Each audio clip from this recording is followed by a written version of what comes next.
Originally, I had wanted to make this video the start of the new season. Last season kicked off with the Best of 2019 video, which feels like a lifetime ago, and I thought a look back at the past year would be a nice way to begin a new era for the channel. But obviously, the schedule did not work out, so we will not have any extra fun narrative elements here. So to make up for that, I rented this cool studio, so the video looks fancy. Anyway, welcome to my extremely late Best of 2021 video.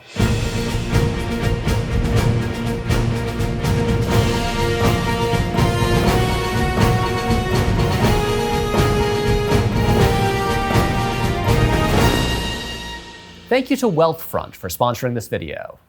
We are 3 months into the new year, and yes, I am making a whole video about last year, but the way I look at it is, because the Oscars don't happen until late March, that means that everyone is still talking about last year's movies until that awards ceremony happens. So the first 3 months of a new year are mostly dedicated to catching up on and talking about all the movies and art and media from the past year. So in other words, it is not too late. This video is still relevant for like 3 more days. Look, I don't even watch the Oscars or care about award season, but I know that once those are over, then everyone's just like, fuck last year, it's on to the new one. So before I get into the big list, I want to talk about some thoughts I had over the past year.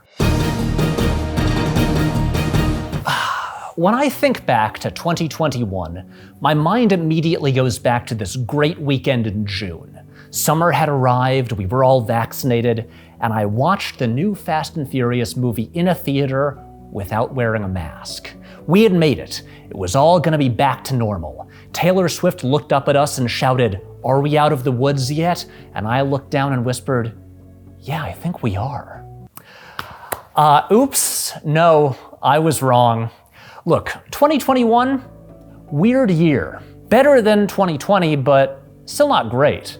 Last year to me is mostly defined by the constant hope that maybe the pandemic might be ending, and then quickly realizing that it's definitely not, and then the gradual sad acceptance that we're just gonna be living some variation of this for a long time. You know, where you have a stack of at-home COVID tests and you're constantly monitoring the news for case numbers to see if it's okay to have a birthday party or not, and you have a growing collection of masks in different colors because look, fashion applies to pandemic safety too. I'm so sorry to dwell on pandemic stuff because we all have to think and hear about that way too much as it is.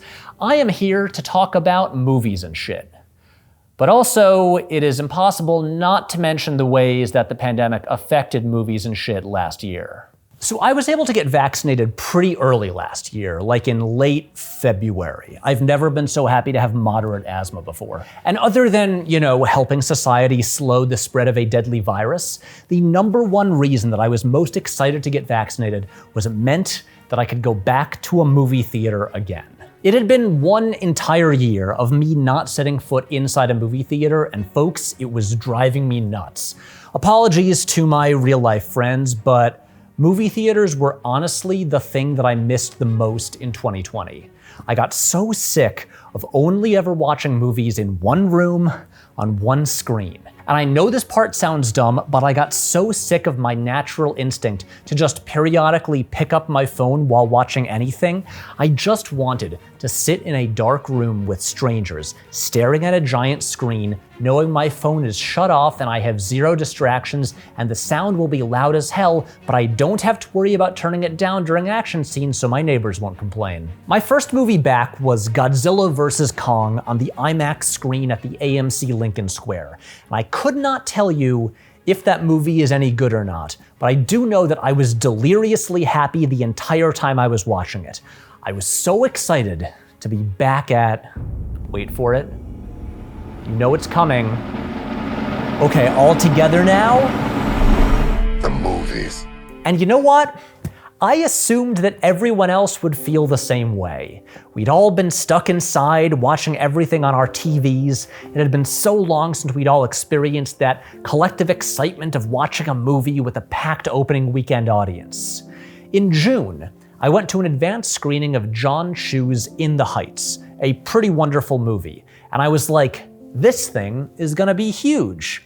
It was a big, euphoric, colorful musical full of huge musical numbers performed by dozens of people dancing in the streets of New York. I mean, the studio delayed it a full year specifically so audiences could watch it together. It was the perfect post-pandemic movie to bring us all out of the house. Friend of the show, Mikey Newman, in his recent Fave 5 2021 video, made a very important point that it's good to remind ourselves of regularly. Your experience is not everyone else's experience. This is where it became very clear to me that my priorities were not everyone else's priorities, and my predictions were mostly wrong. Now, to be extremely clear, there were many very valid reasons to not go to a movie theater last year. Maybe you just didn't feel safe. Maybe you or your family members have health conditions that make going to a theater too much of a risk. I totally get it. If those apply to you, please let me assure you that I am not talking about you here. I'm talking about the majority of people who did feel totally fine going to public events. Many people that I know myself. And what became clear to me is that for a lot of these people, in 2020, they became perfectly content watching literally everything at home. Once the option of going back to movie theaters returned, they realized that they just didn't miss it all that much. And so, as 2021 went on, movies did make money at the box office, but the only movies that did were ones that checked two boxes. One, movies people were afraid of having spoiled, so they had to go see them opening weekend. And two, movies aimed at young males, the group least worried about catching COVID at the theater. And so this really just means that the hit movies of 2021 belonged to a small handful of franchises. Marvel, Fast and Furious, James Bond, and Halloween. And look, I went to see all those movies too, but I found it a little depressing to talk to people I know who seem to only go see these few movies out of a sort of cultural obligation. Like, they rarely seem to be all that excited about them. But then they refuse to go see the actually great movies that they might like way more. I spent so much time shouting at people to go see West Side Story, and instead they were all like, nah, I'm gonna go see Spider-Man 8 again. Because the thing is, 2021 was a good year for movies. Like, really good. And I don't just mean the foreign art films. There were a bunch of really killer mainstream American movies released, just ones that, most people didn't go to see.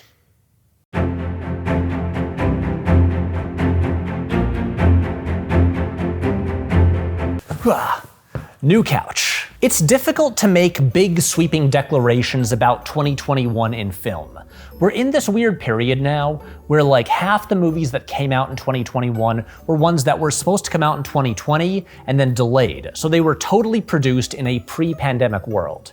And then those opened alongside movies that were written before the pandemic but produced during it. And only now in 2022 with movies like Steven Soderbergh's Kimi are we starting to see movies conceived and produced during the pandemic. So what I'm getting at is that we're not really at a stage yet where our big media is reflecting the time in which it's produced. And it's easy to say that during a difficult time like this, audiences were seeking the warm embrace of nostalgia. Thus, Spider-Man No Way Home, a movie powered by nostalgia for the last 20 years, becomes one of the biggest movies of all time. But then the biggest show of the year is Squid Game, a bleak, ultra-violent Korean drama about the horrors of capitalism that has nothing to do with nostalgia or existing IPs. So how do you explain that? I mean, I guess you could say that audiences craved the safety of guaranteed sure things when going to a movie theater, like they needed a proven franchise that they knew would deliver exactly what they were expecting, but then at home with streaming, they could take risks on more unconventional, unexpected stuff. And yet, I don't know how true that is either, because we've still got Netflix producing this endless stream of movies that look and feel like movies. Like if I take my glasses off and look at it, I go, yeah, that looks like the kind of movie I usually enjoy. But then upon closer inspection, there are these weird, empty, sterile contraptions assembled by an algorithm that has been studying the stuff we put on for comfort viewing. And this becomes really depressing when you consider that Netflix, with its seemingly infinite resources, is the only place making big budget blockbuster type movies that are not based on existing IPs. They're actually making original movies. But then it turns out that that original movie is Red Notice. At this point, I think we can all agree that Dwayne Johnson and Ryan Reynolds are currently our biggest movie stars, and they're pretty much the only movie stars who can get big budget, non-franchise movies made. And they've done that by pretty much becoming franchises themselves. They have honed their on-screen personas to the point where audiences can reliably expect the same thing every time. Like you can see how between Fast 5 and Fast 8, Hobbs just morphed into who The Rock is in every movie. And Reynolds is gonna be a slight variation on Deadpool every time. These guys have a ton of power and can seemingly get anything made, and yet what they're mostly making are movies that are designed to play on TNT years from now on a Sunday afternoon that you half watch while doing your laundry. Red Notice feels like some kind of horrifying apex of laziness. Netflix claims it is the most popular movie of all time, and yet I defy anyone on earth to tell me that they are a fan of this movie or that they can name a single character in it. Red Notice feels like an extended cut of a Super Bowl commercial for Johnson and Reynolds liquor brands. Anyway, clearly we're living in a dystopia, but on a positive note, because I do want to be positive, there were a handful of developments in 2021 that I did like. So here is a brief list of things that made Patrick happy.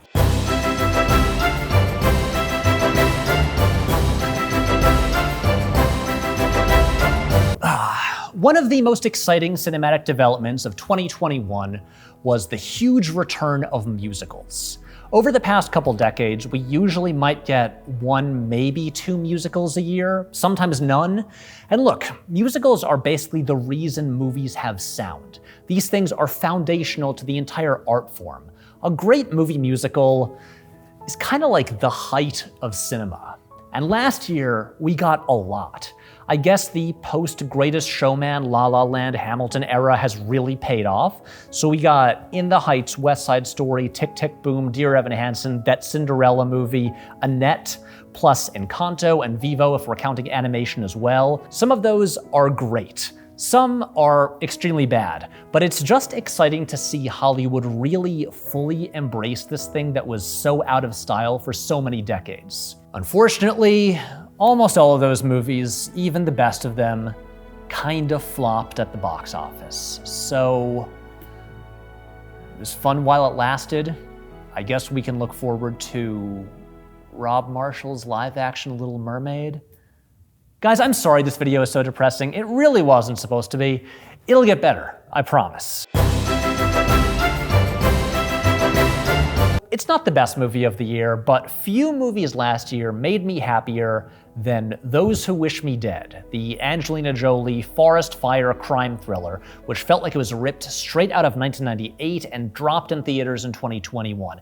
It has beautiful A-list movie stars, natural disasters, a completely overqualified supporting cast, it's rated R, and it's 100 minutes long. We used to get like 10 of those a year, and when I was a kid, I totally took them for granted, and now it is all I want. And look, that movie was not a total anomaly. I really liked Tom McCarthy's Stillwater, and Ridley Scott is here at the age of 84 single-handedly trying to save mainstream movies for adults.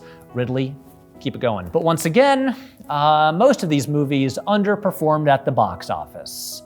I guess House of Gucci did okay? Maybe it turns out that Lady Gaga is the savior of the mid-budget adult drama. Except she'll only make one movie every 3 years. I admit this is a personal one. As some of you know, along with the brothers Torpy, aka the Brorpies, I hosted the podcast We Heart Hartnett, which explored the filmography of the actor Josh Hartnett. And when you talk about one actor that much, you can't help but get invested in their career. And so we've been rooting for a Hartnett comeback for a while now. So it brought me great joy to see my boy Josh show up in Guy Ritchie's Wrath of Man, which is seriously a pretty good movie. And more importantly, it was Josh's first mainstream American studio film since 2007. And now he is re-teaming with Ritchie once again, and recently it was announced that he joined the cast of Christopher Nolan's upcoming movie Oppenheimer. The heartening is upon us. I love it. I'm so excited for Josh. This rules. Great news.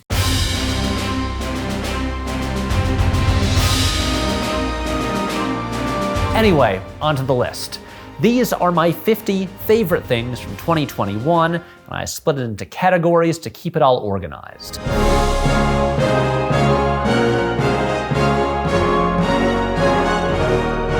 First up, we've got TV. I rarely cover TV on this channel, but I watch plenty of it. So here are my top 10 TV shows of 2021. Number 10, How To with John Wilson, a contender for the best ever show about New York City, just truly wonderfully weird with so many incredible unexpected tangents. Number 9, Midnight Mass. Look, I can't really relate much to any of the religion stuff. I was not brought up going to church, but I don't care because the small town horror stuff is just so good and checks so many of my boxes for like my personal taste in horror fiction. Number 8, I Think You Should Leave. Come on, the season has coffin flop, Dan flashes, sloppy steaks. It's just wall-to-wall pure genius lunacy that I think about every single day. I loved it. Number 7, The White Lotus. No other show this year stressed me out so much. No other show had basically an entire cast of characters that I totally hated, and yet I loved the whole experience. Number 6, Only Murders in the Building. It is a genuinely great murder mystery, a perfect vehicle for Steve Martin, and in particular Martin Short. And I gotta say, to me, Selena Gomez was kind of a revelation. I love the show. Number 5, Search Party. Of all the shows about self-absorbed millennials, this is by far my favorite. It is the funniest one, and also it is somehow an incredible thriller. Like each season is its own kind of new thing. It's a new sort of subgenre, and this might be the best one, season 4. Number 4, Succession. Yes, it is the one show that pretty much everyone is watching, but for good reason. I mean, what other show could pull off the comedy of Kieran Culkin accidentally sending a dick pic to his dad, and then the operatic tragedy of the season finale? The whole stretch in Italy, it was wonderful. It's the best. Number 3, Station 11. Look, I almost never cry at movies or TV, so what I'm about to say is a pretty big deal. Nothing in years has made me sob like the final episode of Station 11. Just profoundly moving stuff about art and human connection, and yes, a deadly pandemic. Number 2, For All Mankind. You know how some TV shows are too drawn out and feel like 4 hours of story stretched out to 10 hours? Not this show. It keeps barreling through its alternate history of the space race, leaping decades between seasons. This is a huge step up from the already pretty great first season, and I need more of it right now. Gordo forever, that final episode. And number 1, The Underground Railroad. It is absurd that this got quietly dropped on Amazon last summer and generally ignored when it is one of the most staggering achievements I have ever seen on TV. What Barry Jenkins does here is some of the very best filmmaking of the year, any medium, no contest. I know a lot of people don't have the appetite for a 10-episode show about slavery, but I promise you have never really seen anything quite like this before. Like when that first episode ends and that needle drop hits, if you don't sit up and go, what the fuck is this? This is the best thing ever, then I don't know what your deal is, dude.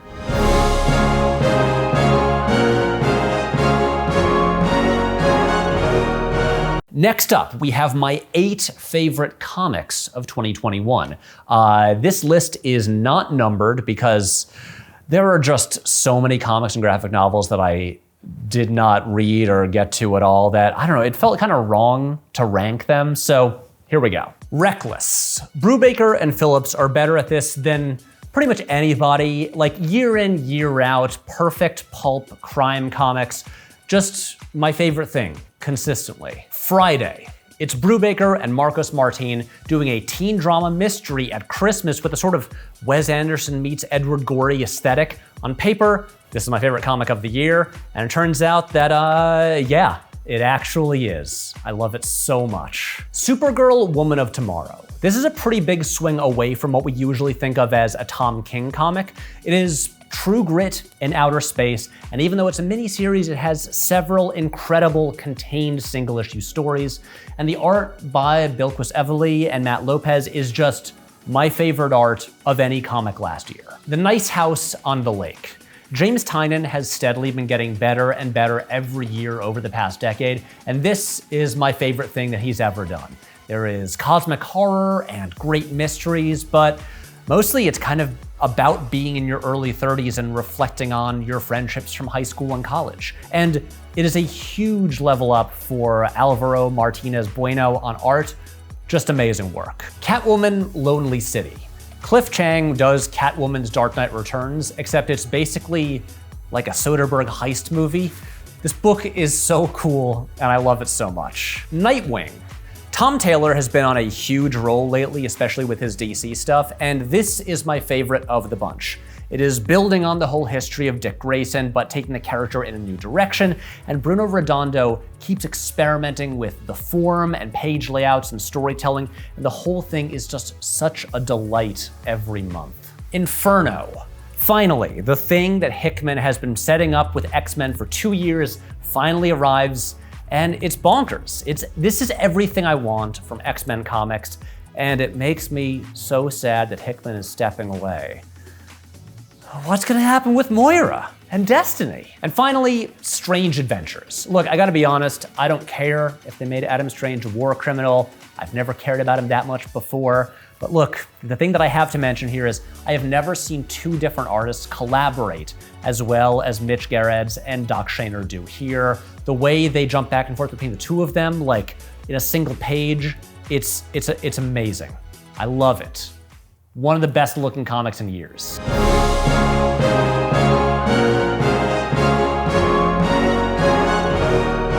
Look, we're gonna cover everything here, so next up, we've got music. I barely listened to any new music last year, but here's the stuff that I loved. Once again, not a ranked list. Screen Violence by Churches. This album rules. Sour by Olivia Rodrigo. Yes, I love it too. We all love it because it rules. If I Can't Have Love, I Want Power by Halsey. This album rules. Jubilee by Japanese Breakfast. Some indie cred, sort of, I guess. Anyway, it rules. I Don't Live Here Anymore by The War on Drugs. You guessed it, front to back. This album rules. And I have to mention the 10-minute version of All Too Well by Taylor Swift, now clearly the definitive version of this song. And yes, the song I listened to the most in 2021.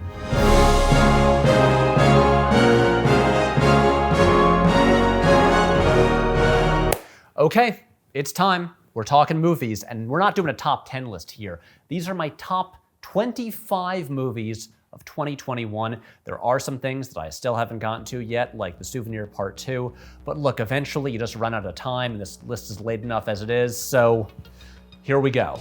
Number 25, Barb and Star Go to Vista Del Mar. This is the kind of fully formed cartoon comedy world along the lines of like Austin Powers or Zoolander that we have not seen in years. Jamie Dornan's song, Trish, the whole thing is a delight, and it gets funnier when I rewatch it. Number 24, F9. Justin Lin came back, and thank you for course correcting my beloved series, Han Forever. And man, those magnets, they can do so many things. Roman and Tej go into space. I had such a good time. Number 23, Stillwater. This was sold as a thriller, but it's mostly a nice movie about blue-collar Matt Damon, who I don't think has ever been better, learning to appreciate French culture. Number 22, In the Heights. Now that is a real proper movie musical, just spectacular. Like, look at that. So many people dancing in the streets. It's incredible. Number 21, The French Dispatch. It's easy to take Wes Anderson for granted since he does a particular thing every single time, but he does that particular thing really, really well in a way no one else can do or even attempts to do. This thing is immaculate, and honestly, once I watch it a few more times, I'll probably wish that I put it higher on the list. Number 20, The Lost Daughter.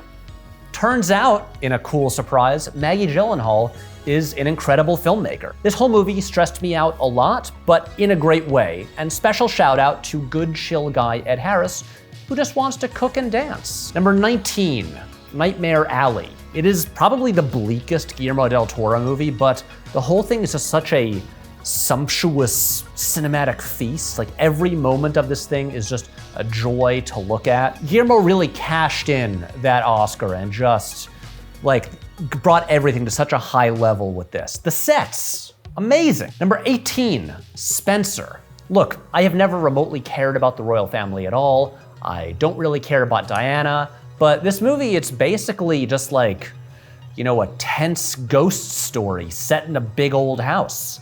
I loved it. Number 17, Benedetta. This is a great movie to describe to people at parties. It's got wooden crucifixes carved into dildos, and visions of Jesus chopping people's heads off, and the Merovingian is in it, but it's also a fascinating study of power and sex and faith. Verhoeven, you've done it again. Number 16, Malignant. James Wan has built up so much clout with a string of insanely successful franchises and billion-dollar blockbusters, and he cashed it all in on this truly bug-nuts, beautiful thing. Gabriel, what a guy, what a movie. Number 15, The Card Counter. Paul Schrader can keep making basically the same movie over and over if he wants because he's really good at it. Also, turns out Tiffany Haddish, surprisingly great dramatic actor. Let's have her do that again. Number 14, Mass. It is 4 people talking in an empty room for 2 hours about the most difficult subject matter imaginable, and yet this thing is riveting and shockingly cinematic when you'd think it would just feel like a play. And written and directed by the stoner from Cabin in the Woods? Amazing. Number 13, Pig.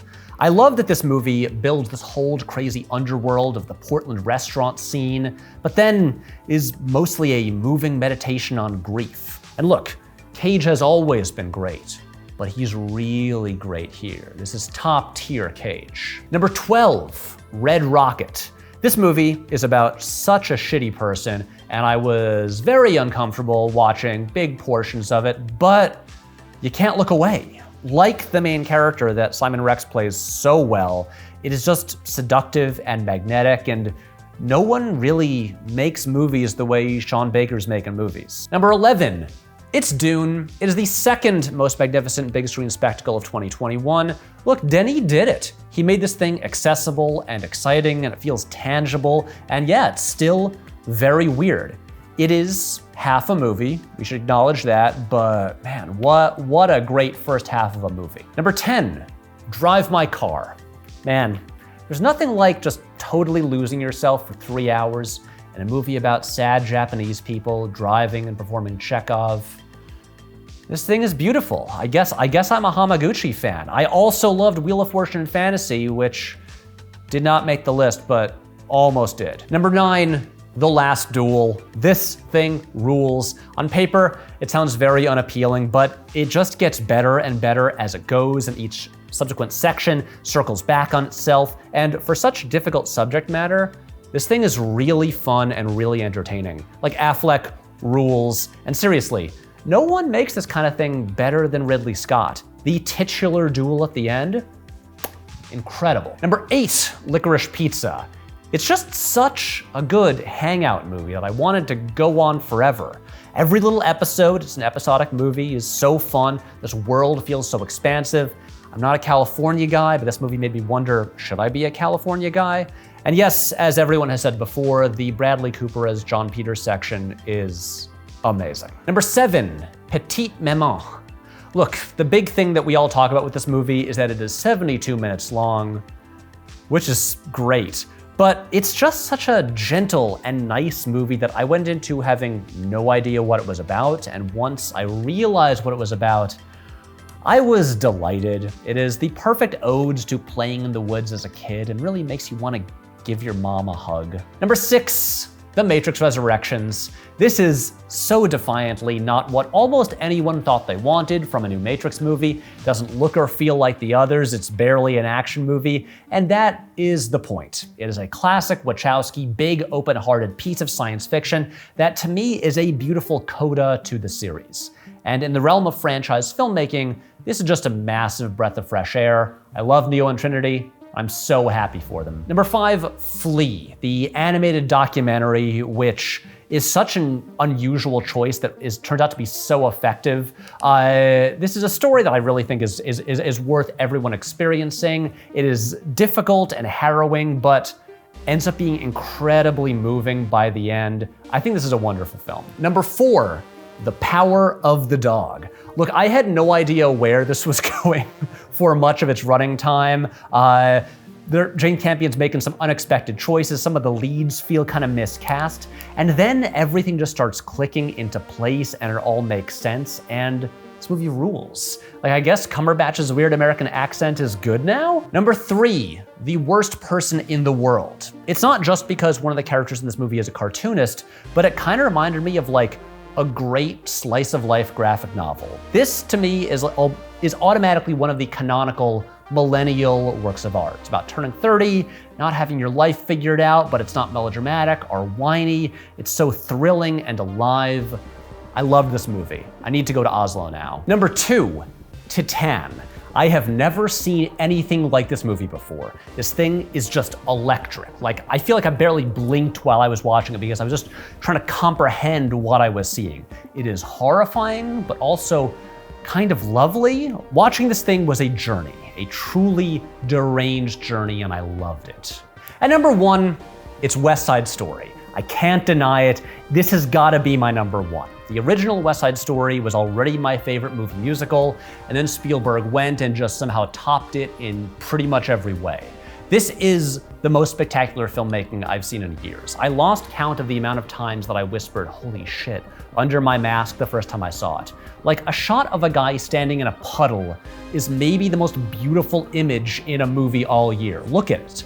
These are already some of the best songs ever written, but the way Spielberg and Janusz Kaminski and choreographer Justin Peck weave movement and light and color together is just the most exhilarating thing that I saw last year. And while fundamentally telling the same story with pretty much all the same scenes as the original, Tony Kushner's script made every character richer, established a stronger sense of place, and made the subtext that was already there so much more powerful. So anyway, West Side Story rules, my favorite movie of 2021, a masterpiece, full stop.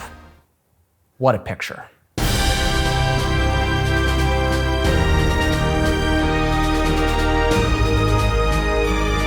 Wait, hold up. That's only 49 things.